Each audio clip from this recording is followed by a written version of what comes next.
Slope. What this lesson is about slope. And what slope is it's basically, well, if you think of a ski slope, let's say you have a guy up here and he's on a ski slope and it goes down like that. And he's on skis. So he's about to go down the ski slope. And that's what it is. Slope is it's a way to measure how steep a hill is or how steep an incline is. And the way you measure it is for every unit you go in the y direction or up and down. So every unit that you go up and down, how far in the x direction would you go? How far over would you go? So if a ski slope had, let's say, every 3 feet that it goes down, it goes over 5 feet, that would mean that the slope would be, well, if it's going down, that would be a negative 3 feet, right? Because it's going down. So it'd be negative 3 feet over a positive 5 feet. Okay, and that's just a real life example. But what slope is then is what's called rise over run. And what that means is the change in y over the change in x. Okay, so it's written as a fraction. And then some textbooks, well, most textbooks will also call slope, they'll use the letter m. So m means slope. So if you see it in the equation, m's going to mean slope. Okay, so let's look at our graph. We have a coordinate plane. We have our x-axis and our y-axis. And let's say we have a line. And I'll draw a line in. Let's say that our line looks something like this.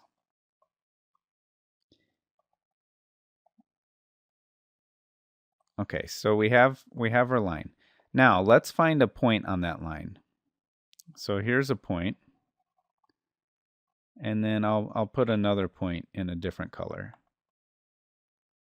Let's put the point here.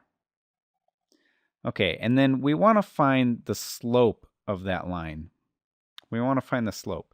So what we want to do is figure out, well, if I start at this point, how far up do I have to go? And then how far over would I have to go to get to the second point? So how far up am I going? Well, I have to go up 1, 2, 3 units. So plus 3. And that's hard to see. So plus 3.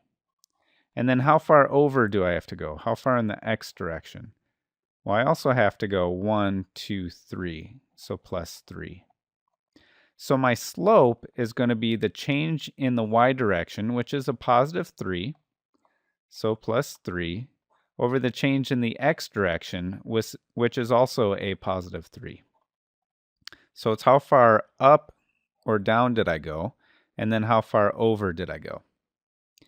And that can be simplified. 3 over 3 is the same thing as 1. So our slope is 1. And you may wonder, well, how do you know what point to start at? It doesn't really matter. As long as you find a point on the line and another point on the line, you can start from either point, and I'll show you why. If we started from the other point, well, how far in the y direction do we have to go? Well, in this case, we'll have to go down 3, so minus 3.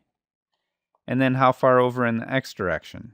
Well, we have to go negative 3, because when we go from right to left, we're going in the negative direction.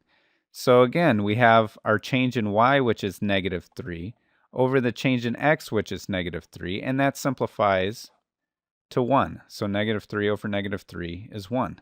So you'll get the same slope no matter which point you go to. And it could be any 2 points on the line. You can do points that are closer together.